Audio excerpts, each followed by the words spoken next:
सुप्रभात बच्चों, आइए आज आपको हम हिंदी पढ़ाते हैं। आपकी हिंदी की पुस्तक है, आपको दिख रही होगी। और आज हम पढ़ा रहे हैं पाठ 4। पाठ 4 हम लोगों का है कंजूस गुणधर। ठीक है, तो सबसे पहले हम बता रहे हैं, यहाँ पे आप CW लिखेंगे अपनी कॉपी में, फिर उधर डेट देंगे, पाठ का नंबर, नाम, शब्दार्थ। शब्दार्थ मैंने आपको उदाहरण के तौर पर कुछ ही लिख के बताया है, क्योंकि पाठ को पढ़ने से पहले शब्दार्थ को पढ़ना बहुत जरूरी होता है। शब्दार्थ कठिन शब्दों का अर्थ यदि आप नहीं पढ़ेंगे, शब्दार्थ आप नहीं पढ़ेंगे तो आपको समझ में नहीं आएगा। इससे क्या होगा कि आप कहानी को अच्छी तरह से नहीं समझ पाएंगे। तो किसी पाठ को पढ़ने से पहले उसके शब्दार्थ को पढ़िए, आप उसके बारे में समझिए कि हम वो जो कठिन शब्द है उसका सरल अर्थ क्या है।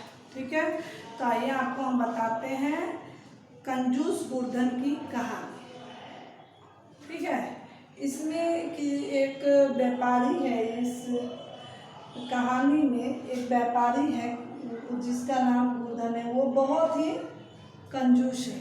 ठीक है, वह बहुत अत्यंत कंजूस है। उन्होंने बहुत सारा धन एकत्रित किया मतलब जमा किया, इकट्ठा किया, लेकिन कभी भी उसे खर्च नहीं करना चाहता था।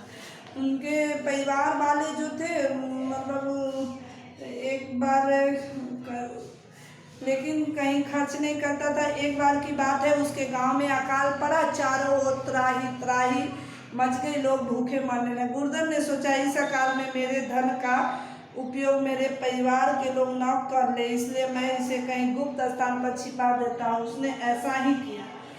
जब उसके परिवार वाले उसके पास धन मांगने के लिए आए तो वो बोला, तुम लोगों को पता है कि मेरे धन मेरे प्राणों से बढ़कर है, फिर तुम मांग क्यों रहे हो? इससे तो अच्छा है कि तुम मेरे प्राण ही मांग लो।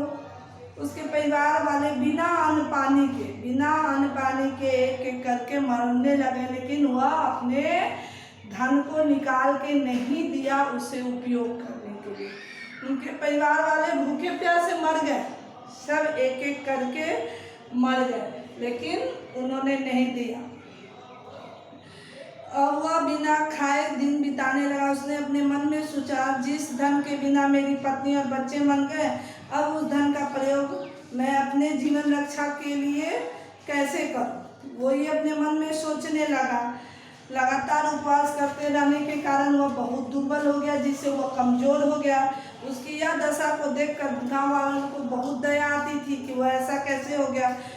तो उन्होंने गांव वालों ने उसके पास गए और बोले, तुम उस धन का क्या करोगे जिसके रहते हुए तुम अपने प्राणों की रक्षा नहीं कर पा रहे? गुरुधर ने बोला, अरे गाँववासियों, चाहे मेरे प्राण भी क्यों न चले जाए, लेकिन मैं अपने धन नहीं खर्च कर सकता हूँ।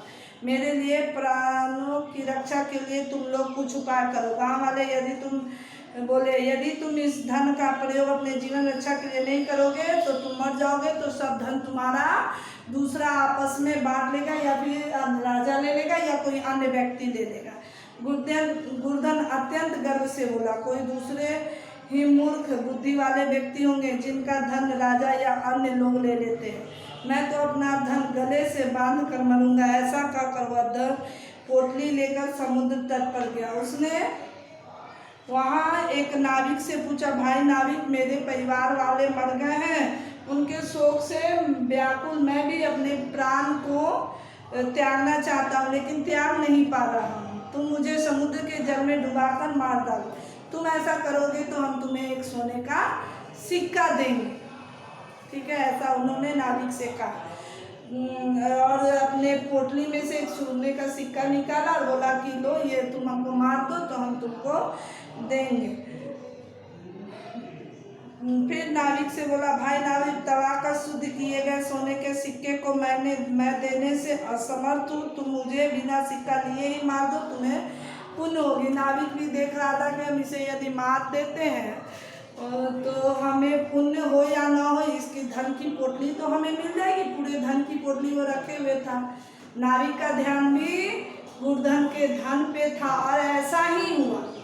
वो नाविक जो है वो बोला कि मुझे ये आग में तपाकर दिखाओ कि ये सोने का आग में तपाया हुआ सोने का सिक्का चाहिए। तो गुरुधर बोला, मैं तो ऐसा देने में असमर्थ हूँ, मैं नहीं दे सकता हूँ, लेकिन तुम कुछ लिए बिना ही मुझे मार दो, तुम्हें पुण्य होगी। तो नाविक भी सोचा ठीक है मार दे रहे, क्योंकि मरने के बाद तो ये धन की पोटली है वो मुझे ही लेना है। उसने ऐसा ही किया, बोला ठीक है हम तुम्हें बिना सिक्का लिए ही मार देंगे ताकि हमें कुछ पुण्य हो। और उसने क्या किया कि उस व्यापारी को, मूर्धन को मार दिया और उसका पोटली धन का लेकर चला गया।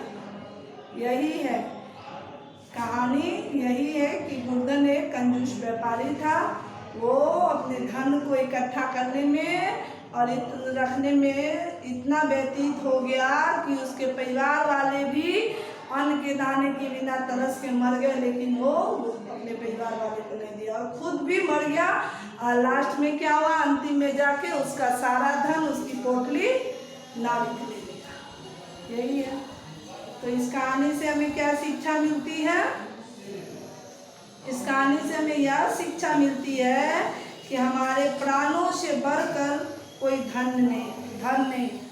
हमें सबसे पहले हमें अपने प्राणों की रक्षा करनी चाहिए। अति किसी भी चीज़ खराब होता है, अति होना किसी भी चीज़ को खराबी करता है। फिर हम नेक्स्ट वीडियो में इसके अभ्यास के साथ आपसे मिलते हैं। अभी के लिए इतना ही काफ़ी है। धन्यवाद।